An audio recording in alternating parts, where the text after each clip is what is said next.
Hey there, McAllister here with Toasty DIY, and today I'm doing, you know what, today's the day. Today's the day this thing leaves. I'm sorry, this thing has been here in so many videos you've probably seen, and I hate that it's here. It won't leave here. Somebody pretends like they're using it. It never gets used. It's leaving this room.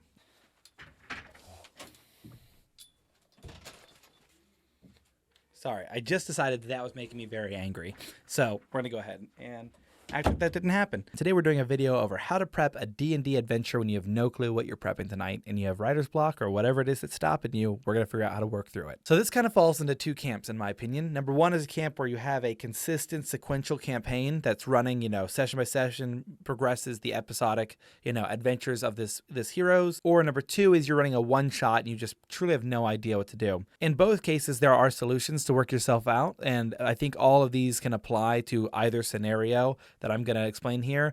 But I just want you to know that this should be good, even if you're running one that like you've just been running Heist of Waterdeep and you just get lost, you don't know what to do, there's some problem, or you're just not excited. This can hopefully break you out of that. So the first one would be if you find yourself in a spot where you're just kind of unsure what to do. You have no real motivation for the night and you're just kind of bored.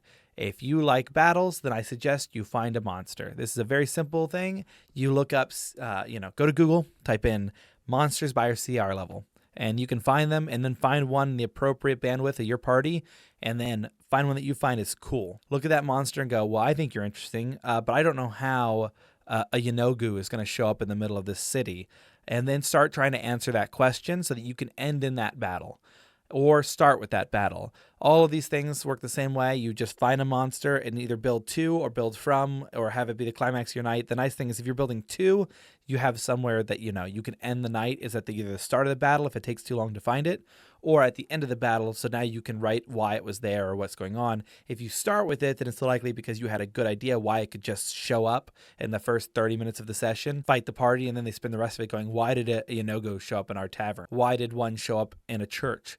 Things like that are questions your party will start to ask, and you have all this time now to plan it between your next session and then, or if you already had some passion about it, you can link it to characters that already exist in your world. So the first suggestion is just find a monster and start writing about it, because if you want them to slay goblins, it's sure enough you can find a reason the goblin raiding party is walking nearby. If there's somewhere very obscure, there are obscure monsters, I promise. So look through, try to find something you find interesting. Remember, you can always use a really strong monster and it can be injured when they find it. If you want to use a mind flayer and they're only level 1, this one has a collar on it from some horrible wizard that tried to take control of the mind flayer's power. So now it can't use full strength psionic attacks. It has to attack with melee and its beak's broken. Who knows? Don't limit yourself on what the monster can be. Just find one that you enjoy and start writing.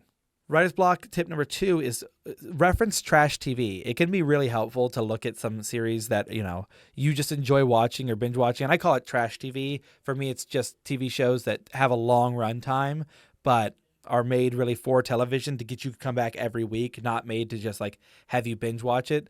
So if you do like Stranger Things or those things, people have probably watched it, but if you watch something like The Blacklist on Netflix, or my girlfriend's been watching Criminal Minds, if you watch those, there are some episodes with really interesting villains that you can just steal, and they don't flesh them out because they have one episode to make them, introduce them, humanize them, and then have them caught or killed or whatever happens.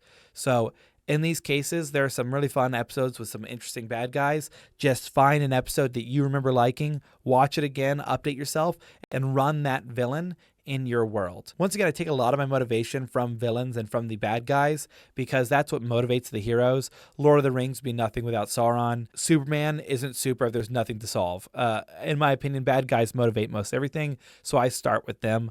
And in the case of trash TV, there's a lot out there for you. I'm telling you, if you watch The Blacklist, pretty much any one of those villains you could adapt to D&D, and it could be a fun time. The Alchemist is like a poison maker. In this Criminal Minds episode, we had a guy who's a leader of a vampire rock band, and his tour manager was convincing a really deranged fan that she could become a vampire if she unalived some people for him, and then unalived herself, she would then rise back as undead. And that's a great calling card or sort of move for a vampire type campaign, to have someone who's not a vampire pretending to be one, and all for the attention of a real vampire. Tip number 3 is a little bit different.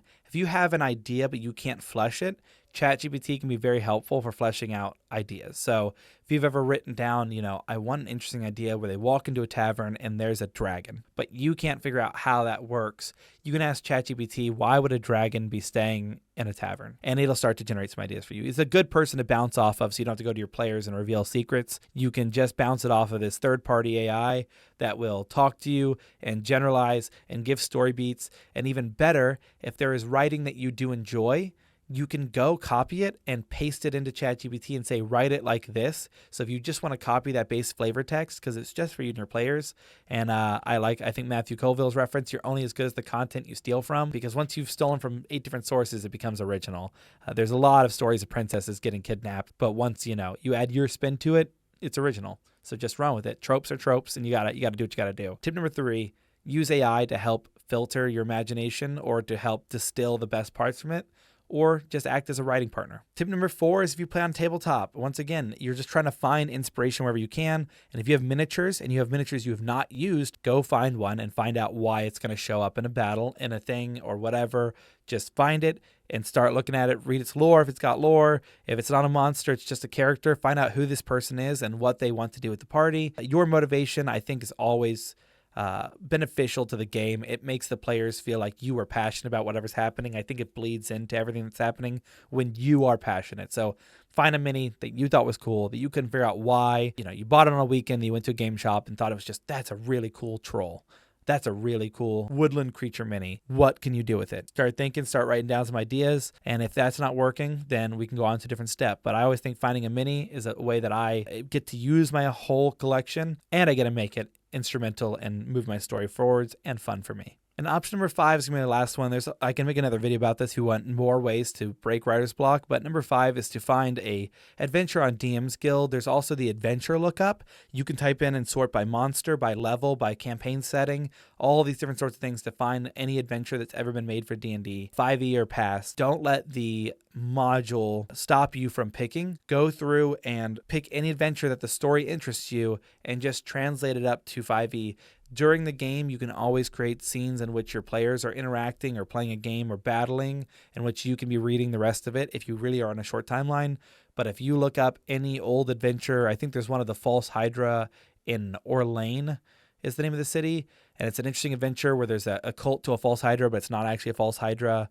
If I remember right, there's this whole weird thing going on about it, a cult, and it's about like a god named America and her church. And you can go through, change out the god's name, change out the monster, keep the city name, keep some NPCs you like, change their names, change the race of the people, change the feeling of the town. You can do whatever you want that you want to change, but everything you don't want to think of is already written. If you go to old D&D adventures, you can find out where every villager lives and how much gold they have and where they hide it. If you cannot think of something and you're truly in a state of writer's block that's just preventing you from having the fun you want to have tonight or another night, go to Adventure Lookup, find something, pay what you want, or pay a little bit of money to thank people for writing what they've written, or look up an old D&D adventure PDF, whatever you can do. Just try to find something that you enjoy, read through that, because if you try to just look up an adventure that fits somewhat to what you're doing, but you're not interested in it, you will not be able to remember the details when it comes time to push, and when they ask you, what's the name of this guy? Things like that, you're going to struggle. So make sure that you're looking at modules that interest you. Don't just pick random ones. And that's really it. If you all have any questions about running D&D, leave them down below. I love answering them. If you have any more questions about this sort of topic of how to prep when you have no idea what you're prepping, I do have more tips and tricks that I've used because I've run more sessions than I can count. And I can say at this point, I've run out of ideas multiple times, but there's always something out there to take inspiration from. I hope you all find that and enjoy yourselves. And if you have any questions, like I said, leave them down below. Thank you all for watching. Feel free to like, comment, subscribe, and I'd appreciate it. And I'll see you all next time. Peace.